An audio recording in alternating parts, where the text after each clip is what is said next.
Poquito se van sumando a las redes, ya está Gastón, en minutos se va a conectar seguramente Gabriel y vamos a ir desarrollando de a poco ya con la presencia y lo volvemos a dar la bienvenida por supuesto a Paulo Luncevic.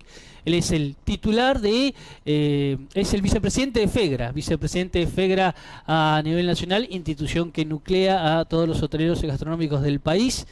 Precisamente la idea era, bueno, poder dialogar con vos en este programa en vivo para conocer la situación del sector gastronómico en el marco de esta pandemia por el COVID-19, esta cuarentena. Si bien puede que haya buenas noticias, puede haber una reapertura, pero bueno, primero conocer de primera mano, obviamente, cuál es la situación del sector, cómo los ha afectado seguramente lo que digo yo que es esta otra fotografía de esta pandemia que es la situación económica, ¿no? El coletazo económico que va a dejar todo esto. Sí, realmente, bueno, la situación es una situación bastante compleja, la del sector. Es un sector que tiene una dinámica que, digamos, es un gasto, son extras. Digamos, lo que hacemos cuando la situación económica se pone complicada, la gente es lo primero que recorta. Y también es cierto que, bueno, ahora en este esquema, sobre todo la gastronomía, después de tantos días de encierro, cuando empiecen a liberarse un poquito las actividades, quizás sea lo que más ganas tenga la gente de hacer, de salir a encontrarse en un lugar y poder disfrutar de cosas las tuvo vedadas por tanto tiempo. Pero bueno, pero también es cierto que así como nos pega la crisis esta económica a nosotros, también le está pegando al vecino y realmente la incertidumbre con respecto a los ingresos, a la duración de toda esta situación y demás hace que realmente se vuelvan todos muy conservadores y también nos obliga a nosotros a tratar de ser mucho más creativos a la hora de poder empezar a presentar alternativas, de poder volver a presentar nuestras cosas hacia los consumidores de una manera que nos hace reinventarnos, ¿no? Una de las primeras cuestiones que quisiéramos que conversáramos, Pablo, tiene que ver con estas medidas que el gobierno nacional ha implementado, que se llaman auxilios, algunos auxilios económicos. Lo hemos dialogado acá también en entrevista con el titular de la CAME, por ejemplo, con ahí se me fue el nombre. Daniel Cruz. Daniel Cruces y también con la gente de la Cámara de Comercio.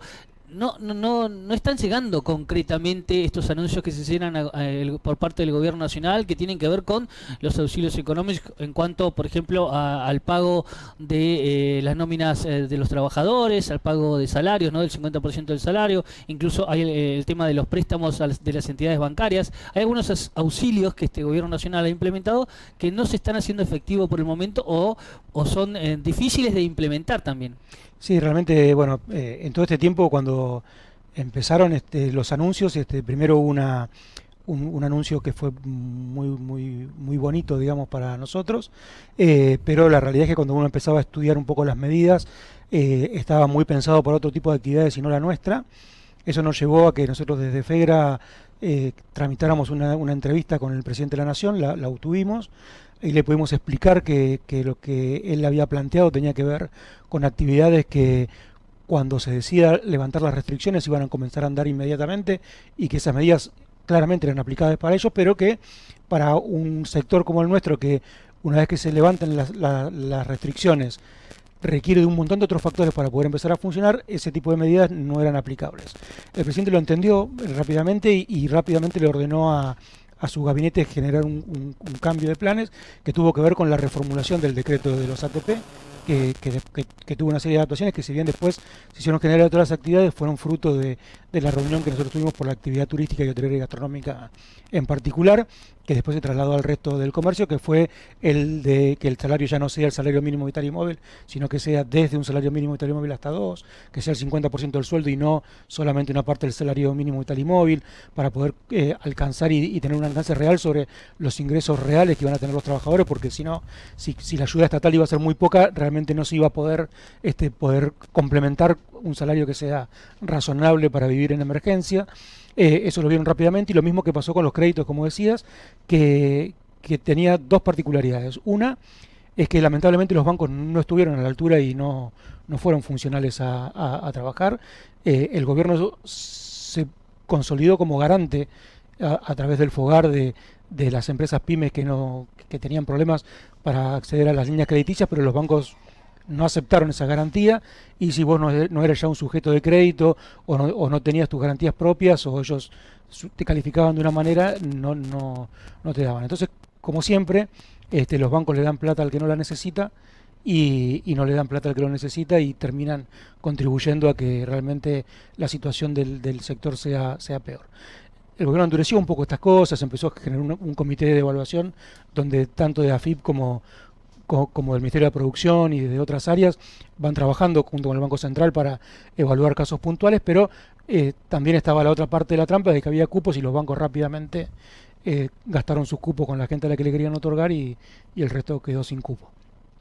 Por otro lado, también teníamos la otra cuestión que tenía que ver con que era un crédito con una tasa, después por eso salieron los créditos a tasa cero para un segmento muy particular, pero también tenía 3 meses de gracia, y la realidad es que las muestras están dadas, en 3 meses no podemos empezar a trabajar, y por más que se habilite, la realidad es que el sector no se va a reactivar, con lo cual no era una ayuda, sino que era un castigo el quedar, además de con los gastos corrientes, con una deuda adicional cuando las situaciones completen, y por eso la realidad es que desde el sector, salvo algunos muy pocos casos, prácticamente no se han tomado ese tipo de créditos, y seguimos insistiendo en que la ayuda tiene que ser un poco más directa y concentrada en las actividades que realmente tienen problemas a largo plazo, y a medida que se van soltando, liberando actividades, sobre todo las industriales que están empezando a tener ya su reactivación, que ese dinero que estaba destinado a ellos se pueda aplicar a las actividades que están siguiendo teniendo problemas o que lo van a tener más tiempo, ¿no? Lamentablemente, en análisis político, tanto a nivel nacional como provincial, los tiempos que ellos se toman para, digamos,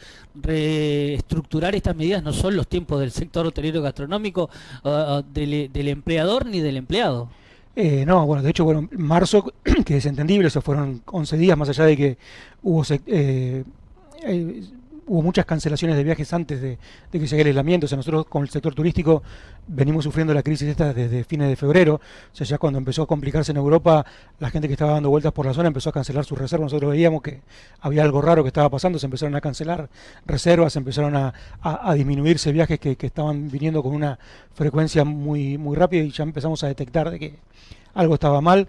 Cuando empezó a haber problemas muy severos con Italia, con España, nosotros teníamos mucha gente que venía de esos lugares y que eran recientes llegados a la Argentina, y empezamos a alertar, dijimos, che, muchachos, ojo que acá tenemos gente que viene de esos lugares y no estamos haciendo nada. Bueno, de hecho, empezamos sobre los primeros días de enero a generar el aislamiento de esa gente que venía de lugares de riesgo, hasta que pues se fue precipitando todo, hasta que el 12 de febrero se generó la prohibición de alojamiento ya de circulación de las personas, el aislamiento obligatorio. Así que fueron los primeros que recibieron el impacto. Fuimos los primeros económico. que recibimos el impacto, con lo cual, digamos, nuestro marzo ya fue complejo, pero así todo, bueno, es cierto que el aislamiento general fue el 20, el 19 en realidad, pero marzo lo tuvimos que afrontar 100% las empresas, las ayudas se dilataron. De hecho, hay también una pequeña trampita, que sacó un decreto que fue con marzo, después se reformuló, o sea, se lo dio de baja, y se lo sacó recién a partir del 1 de abril, con lo cual quedó marzo sin atender, y marzo, bueno, hubo que afrontarlo.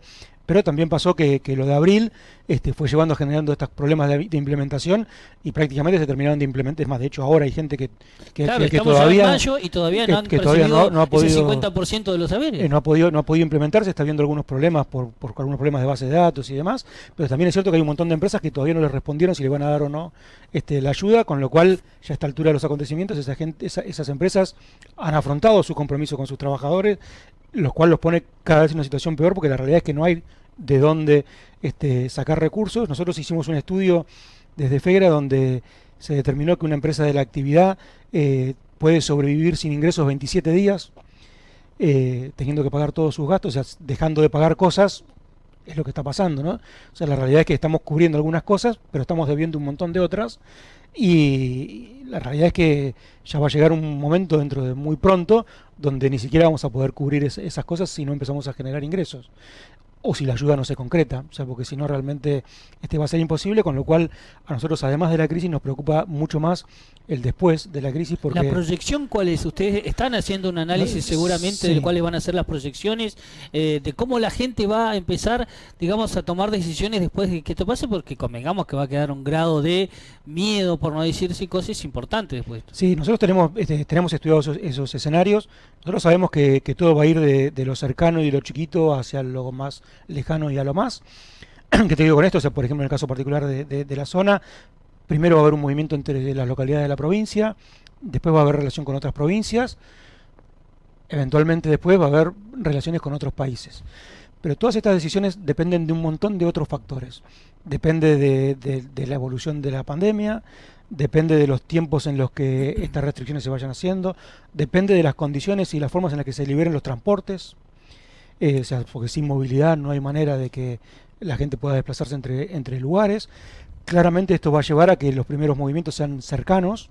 Generalmente la gente, entiendo que los va a hacer en vehículos propios, va a tener temor de usar medios públicos de transporte, con lo cual va a tener que tener la cercanía y la disponibilidad del tiempo para poder hacer estos viajes.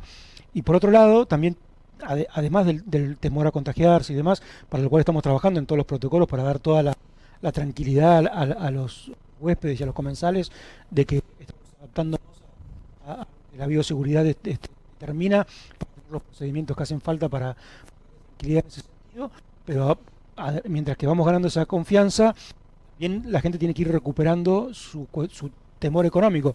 Algunos lo tienen realmente, porque así como nosotros vieron perjudicados sus ingresos, otros por ahí tuvieron sus ingresos, pero no saben hasta cuándo los van a tener, cómo va a ser esto, porque realmente la crisis económica se está profundizando y la gente, además de romper el temor, tiene que querer viajar y tiene que poder viajar. Entonces los tiempos dependen de un montón de cosas, pero en ningún caso estamos viendo una recuperación total en un plazo no menor a 2 años. Entonces, 2 años. Sí. Creemos que esos viajes de cercanía se van a dar quizás dentro de no mucho, puede ser agosto. En septiembre teóricamente hay fecha de apertura de inicio de vuelos, entendemos que para esa fecha puede ser que si no hay mucho desorden en las noticias que vamos viendo de lo que está pasando, sobre todo en el AMBA, puede haber un intercambio interprovincial un poquito más que se inicie o más incipiente, pero va a ser claramente sobre cuestiones de trabajo, y las cuestiones de esparcimiento van a estar acotadas a viajes muy cortitos de escapada y de pocos días, con lo cual nosotros tenemos la contra de ser un destino lejano, o sea, tanto nosotros como nuestro recurso turístico principal, que es Calafate o Chaltén, que van a estar lejos de los centros emisores. Tenemos que romper también las disposiciones de restricciones de ingreso a las jurisdicciones. Hoy mismo está pasando, o sea, por ejemplo, hoy cualquier persona que viene para pasar no puede entrar a ninguna localidad, o sea, no, si vos venís en ruta tenés que dormir en la ruta, o sea, no hay ni siquiera una cuestión humanitaria que valga, o sea, no entras a ningún lado. Entonces, hasta que no empecemos a levantar esos temores y que la gente pueda desplazarse con cierta tranquilidad y que si eventualmente pasa algo pueda volver, va a ser más lento que podamos hacerlo. Y ni hablar de nuestros mercados tradicionales como son Brasil, Europa o Chile, que están muchísimo. Bueno, la situación acá nomás con Punta Arenas es crítica. Realmente hasta que podamos tener un intercambio más fluido va a pasar un rato, porque... Ahora, en este contexto, o sea, si bien se puede soñar con la reapertura de lo que es los restaurantes y la hotelería, ¿cómo van a hacer para sobrellevar esta situación, no? Porque, o sea, más allá de que se les dé la posibilidad con los protocolos sanitarios adecuados que reabran las puertas, ¿cómo lo van a sostener? ¿Cómo van a sostener esos 2 o 3 o 4 empleados que tienen adentro para llevar adelante si no hay ingreso de gente? Bueno, ese es uno de los problemas. Vos pensás que, para que te darte una idea de la magnitud, en la Argentina hasta marzo venían entrando más o menos 7 millones de turistas extranjeros por año, que se estaban quedando entre 14 y 22 días de estadía promedio. Calcular la cantidad de noches que ello significa. Y el movimiento de argentinos por Argentina era superior a los 24 millones de viajes, de pernoctes. Todo eso se cayó. ¿Y los números de cuáles son más o menos? O sea, los números que se piensan que pueden llegar a ver. Nosotros creemos que como un éxito vamos a poder sostener un 30% de ocupación. Pensá que un hotel, para salvar sus números, tiene que andar entre el 40 y 46% para equilibrar sus cuentas, ¿no? Sí. Y esto también va a estar dado porque... Sin pensar en lo que va a venir arrastrando, en lo que le va a quedar atrasado. Eso para cubrir sus costos de ese ejercicio. De ese ejercicio, claro. Después tiene que cubrir todo lo que está quedando debiendo, más lo que debía de antes, porque en el caso particular nuestro veníamos con una situación compleja desde más atrás también. Pero además de eso, la realidad es que va a estar la gente que viene por trabajo, algunas cuestiones que vienen por trámites administrativos de salud, derivaciones y demás, que eso ya existía y venía, y suponiendo que llegue al 100%, La realidad es que el 100% de la oferta que estaba para todo lo demás va a estar disponible solo para eso. Con lo cual va a haber una competencia muy feroz por quién se queda con los pocos pasajeros que van a venir, con lo cual va a llevar a que ese porcentaje de ocupación para cubrir los gastos tenga que ser más alto, porque seguramente va a haber que hacer una reducción de precios muy importante para ser competitivo en ese esquema, y eso realmente es un esquema que es una espiral descendente que termina afectando no solo la rentabilidad, sino también el sostenimiento de las empresas, el mantenimiento, genera más deudas y demás Claro, cosas, y cumplir con las condiciones de sanitarias también le genera un incremento, un costo adicional, ¿o no? Sí. Bueno, ahí estamos debatiendo mucho los protocolos, porque nosotros entendemos un montón de cosas, pero hay algunos protocolos que no los cumplen ni los hospitales, que a veces por ahí nos piden. Entonces, también hay que tener un poco de coherencia en ese sentido, ¿no? Este, Todas las medidas tienen que ser eficientes para poder atender la situación, pero tienen que poder ser aplicables. Es decir, si la condición es inaplicable, no tiene sentido, ¿no? ¿Toda esta información es muy dinámica? ¿Ustedes tienen que analizarla, digamos, semana a semana? ¿O tienen un panorama ya cierto que no va a ser modificado? Y estas cosas cambian todos los días, y a veces cambian en el mismo día. Vos venís trabajando con algo y de repente salió algo que te cambia la situación y hay que verlo. Por ejemplo, una de las cosas que más crisis generó en todo lo que venimos haciendo es este anuncio que hizo la Organización Mundial de la Salud diciendo de que el virus no se transmite en las superficies, cuando todos los protocolos que estamos haciendo son todos están basados en la superficie. Claro. Sí, sí. Entonces, diciendo... Sí, y el hecho también que se están dando algunos casos de que aquellos que han sido infectados, fueron por cierto recuperados, están también volviendo nuevamente en algunos casos En realidad están volviendo a dar positivo, no a enfermarse, pero sí a dar positivo. Claro. Con lo cual, en realidad, si bien es cierto que no se van a enfermar, pero todavía no tenemos la certeza de que no sean portadores transmisores. Claro. Entonces, eso es un tema.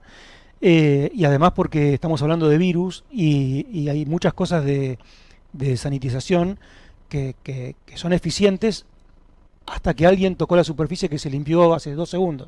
Después de ahí ya está en riesgo otra vez, o sea que no hay ningún procedimiento más que la constancia y la perseverancia y ser responsable en las actitudes que te garantice un proceso de desinfección. Desde ahí donde nacen todos los miedos, ¿no? Claro, y también cómo implementarlo. Y hay cosas que, por ejemplo, o sea, ya quedó demostrado de que las alfombras sépticas estas de cloro no sirven, o sea, que no hacen nada, porque el virus no sube.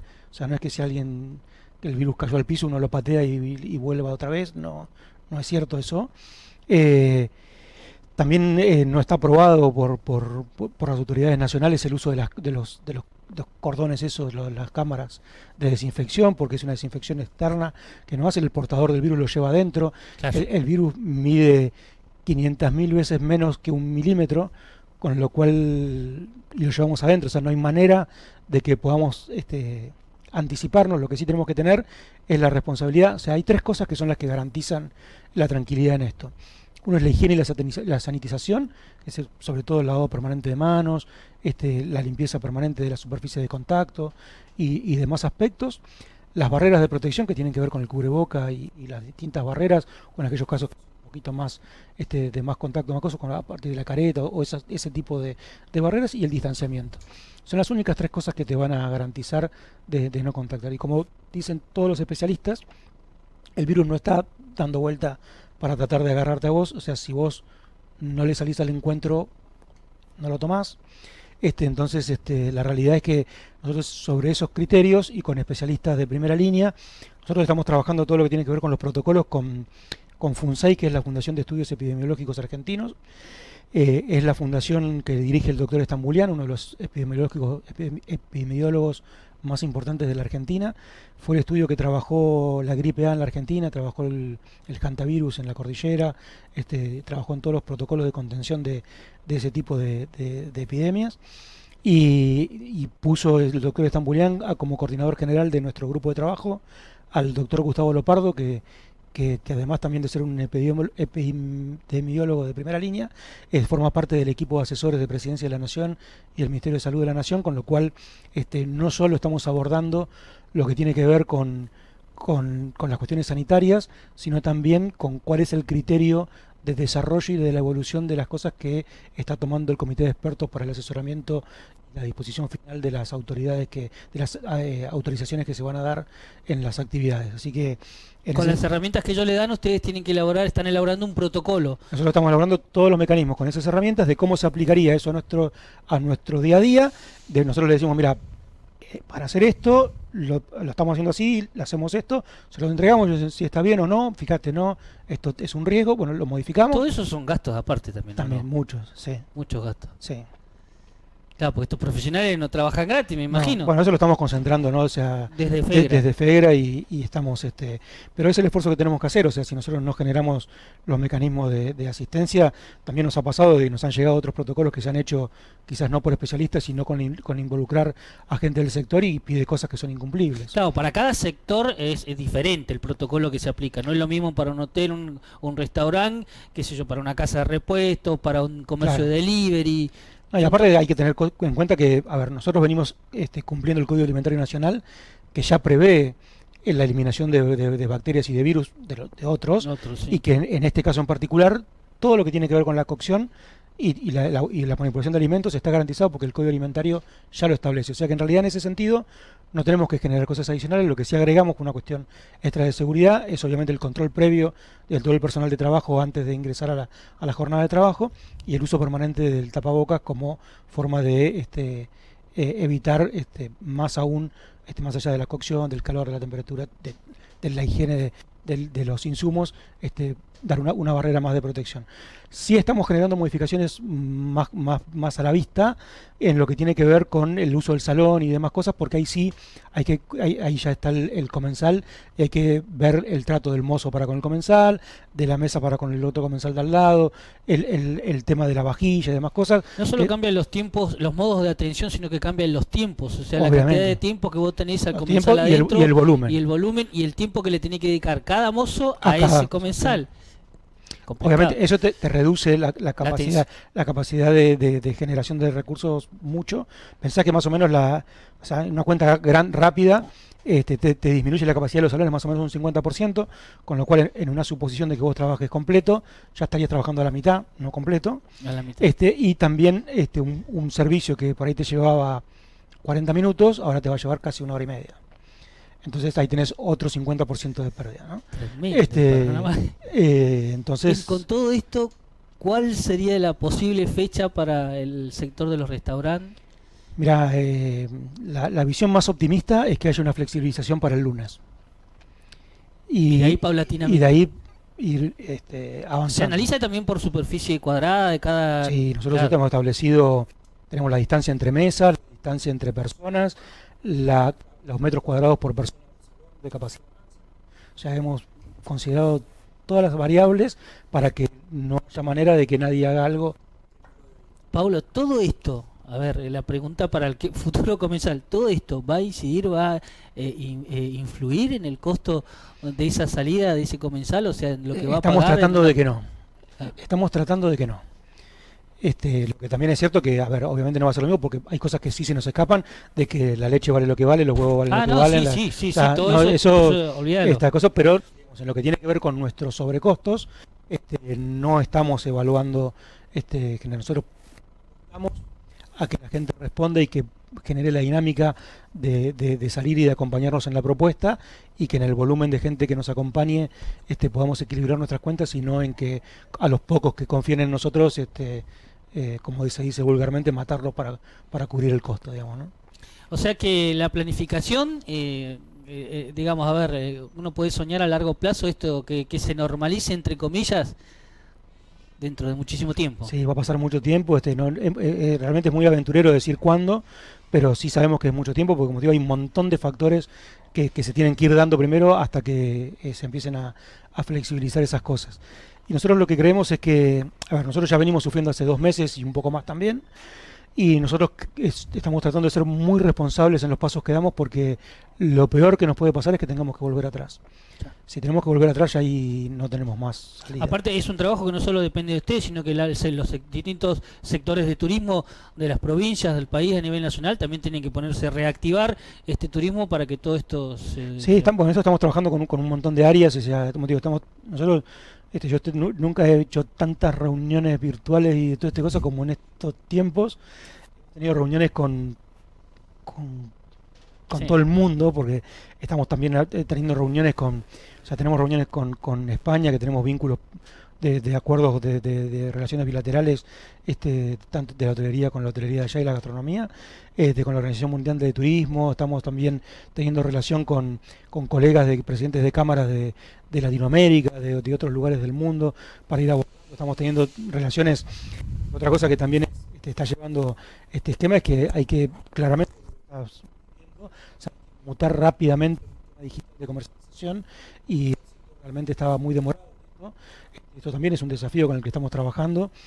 Sí, sí, no solo el sector, sino la comunidad en general. Sí, Muchos tuvimos que adaptarnos a nuevas herramientas, o sea, que sabíamos que inclusive estaban ahí, sí. pero no nos animábamos todavía. Sabíamos que era la nueva modernidad, que había que ir para ese lugar, pero era una cosa que todavía no estaba pasando, y bueno, no lo estábamos dándole el empuje suficiente como para poder terminar de instalarlo. Esto claramente cambió toda esa situación y nos está llevando a que tengamos que evaluarlo y vivirlo de otra manera, ¿no? En este contexto, Pablo, la única buena noticia es que hace más de 22, 23 días no tenemos casos nuevos, y que bueno, yo creo que el rol que ha jugado los vecinos, la comunidad también es muy importante, más allá de lo que está haciendo tanto el gobierno nacional como el gobierno provincial. Salvo un pequeño sector, nos estamos cuidando, ¿no? Bueno, pues esa es la clave de esto. O sea, la realidad, yo lo he dicho al principio cuando empezó todo esto, de acá nadie sale solo. De acá salimos todos juntos o no sale nadie. O sea, esto es así. Acá se pueden dar directivas, podemos coordinar desde la dirigencia, pero si los prestadores no las cumplen y si el consumidor no las respeta, no sirve de nada. Entonces, yo en esto celebro que realmente todos los vecinos estuvimos a la altura de las circunstancias y lo tomamos con la responsabilidad que correspondía y que meritaba.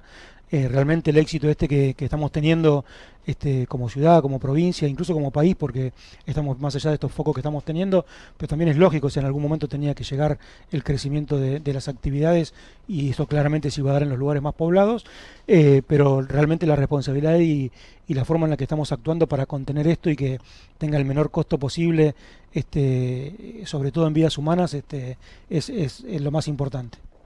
Bueno, muchísimas gracias. Gracias por este tiempo que te tomaste para poder compartir con la audiencia de Infomedia 24 toda esta información, la realidad del sector.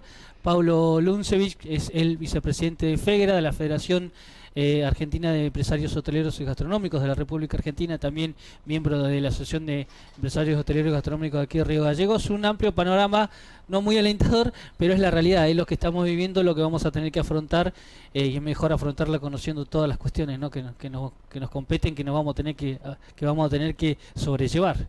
Sí, es así, y bueno, más allá de lo pesimista que parece el panorama, la No, realidad pero no sos el único, de todos los sí. invitados, todos los No, sectores pero que hablamos. aquí es lo que voy, que estamos mejor, o sea, cada día estamos más cerca de una salida si seguimos siendo responsables y respetuosos. Por eso te decía que lo peor que nos puede pasar es que tengamos que retroceder, porque realmente el esfuerzo que estamos haciendo para ir dando el paso día a día es muy grande, el sacrificio es enorme para todos, y si realmente seguimos así, cada día estamos más cerca de la salida.